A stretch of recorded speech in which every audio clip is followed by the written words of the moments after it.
Gospod župan, leto 2024 je za nami. Katere občinske zadeve bi izpostavili, da so vam najbolj uspele v letu 2024? Ja, definitivno je bil največji projekt leta 2024 ureditev ceste skozi obrtno cono, ki je bila dolgoletna želja in je bilo kar nekaj napora vloženega, da smo to sploh uredili.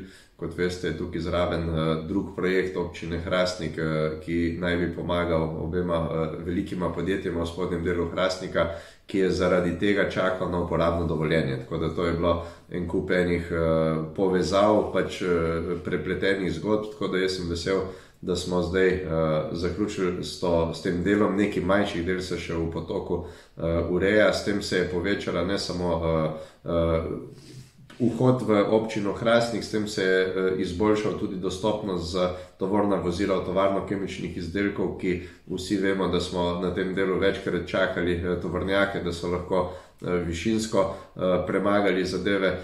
S tem se je povečala tudi poplavna ogroženost, ker je zdaj so protipoplavni zmanjšala se je poplavna ogroženost, zdaj so te protipoplavni ukrepi narejeni na območju in jaz sem vesel, da bo tam tovarna kemičnih izdelkov začela z gradnjo svojih objektov in pričakujem, da se z novim starim vodstvom Steklarne Hrastnik zelo kmalu uskladimo o njihovih načrtih in verjamemo, da jih imajo. V mesecu decembru nam je bilo tako tudi zagotovljeno in to je v resnici ena od velikih prednosti občine Hrastnik v primerjavi z drugima občinama, da imamo relativno močno gospodarstvo za enkrat, poleg že omenjenih dveh tovarn, tudi Sinet, Forstek, AGM Nemec, ter dobra vest, da se v naslednjem mesecu en del hale zapolni tudi v podjetju Ruiz Design v Hrastniku, kar pomeni, da podjetniki nekaj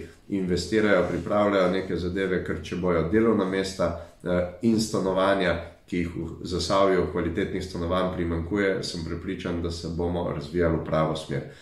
Leto 2024 je bilo izjemnega pomena tudi zato, ker smo zaključevali čisto vso projektno dokumentacijo za vse velike projekte, ki se v 2025 začnejo realizirati.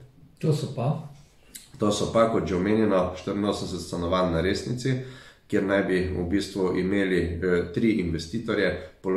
Polovica investicije bo vodila občina Hrastnik, polovico Spektr, se pravi hčerinsko podjetje SSRS-ja, in na obeh teh polovicah želimo imeti še zraven polovično udeležbo stanovanjskega sklada, kar pomeni, da bo na koncu četrtina stanovanj občinskih, četrtina Spektrovih in polovica skladovih. Šlo bo za najemniška stanovanja in to bo največja soseska zgrajena v Zasavju v zadnjih 30 letih. Gre za regijski projekt in jaz sem prepričan, da to Zasavje potrebuje, ker imamo v resnici veliko najemniških stanovanj, fond je pa precej star v primerjavi z drugimi regijami v Sloveniji. To je prvi in verjetno največji zalogaj tudi za občino Hrastnik v tem letu. Drugi največji zalogaj je državni in se bo končno po vseh letih dogovorov začel tudi realizirati. To je gradnja novega doma starejših. Gre za izjemno pomemben, prav tako jaz mislim, da regijski projekt in tudi širše. Nov dom 150 postelja bo hkrati odprl možnost potem tudi za razvoj oskrbovanih stanovanj, za razvoj tudi še česa drugega na območju Leše in jaz sem prepričan, da bo ta del Hrastnika zelo dobro zaživel. In v tem delu Hrastnika imamo še 2 projekta sklada za pravičen prehod, ki se letos začenjata. En je urejanje obrtne cone Rudnik, komunalna oprema za vse od spodnjih delavnic do mlakarjevega stanovanja, se pravi celotno območje se komunalno opremi, zato da se lahko kasneje razvijajo druge stvari. To drug projekt pa je podjetniški inkubator, ki bo edini te vrste v javni lasti, v 100% javni lasti v Zasavju in jaz sem prepričan, da bo to dalo en dodatno spodbudo veter v jadra, kakorkoli za tisti del manjšega podjetništva, ki pa v Hrastniki ima, jaz sem prepričan, veliko potencijala, da se tudi start-upi in manjša podjetja začnejo razvijati. To so 4 največji projekti v letu 2025. Zraven pa ne pozabimo, da bomo v roku dobrega meseca zaključili celotno projektno dokumentacijo za cesto Dol. da so vsi deležniki obljubili, da bomo iskali v državnem rebalansu že za to leto denar, da se začne urejati cesta skozi Dol, in jaz mislim, da je to izjemen velik projekt, tako finančno kot infrastrukturno, in bom vesel, če ga bomo v letu 2026 pripeljali bližje k koncu. Tako da teh 5 projektov je ključnih, drugače pa imamo še nekaj manjših projektov. Želimo nadaljevati preko LAS projekta z vzpostavitvijo hostla na že omenjenem območju, se pravi Mlakarjevo stanovanje. Želimo zamenjati streho na glasbeni šoli, prijavili se bomo za nov parket v dvorani Dolanka, v februarju pričakujemo novo reševalno vozilo, tako da teh manjših projektov pa tudi v Hrastniku nekaj je. Čakamo tudi na rezultate razpisa, na katerega smo se prav tako v prejšnjem letu prijavili za Vilo Desepi.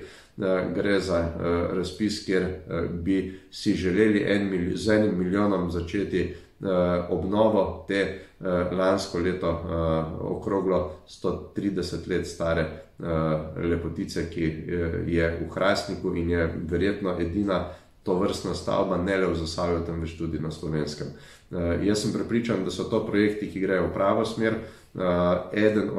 Ena od velikih želja je tudi, da naredimo en velik korak naprej na turizmu pri uporabi rudnika Trbovlje-Hrastnik.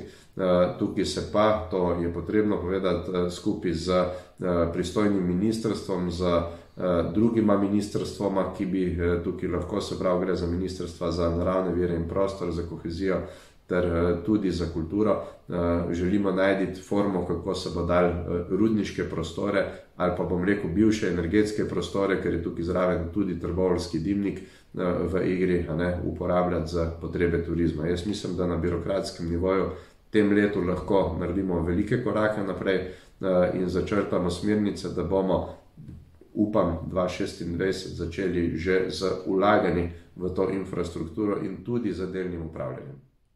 Hvala.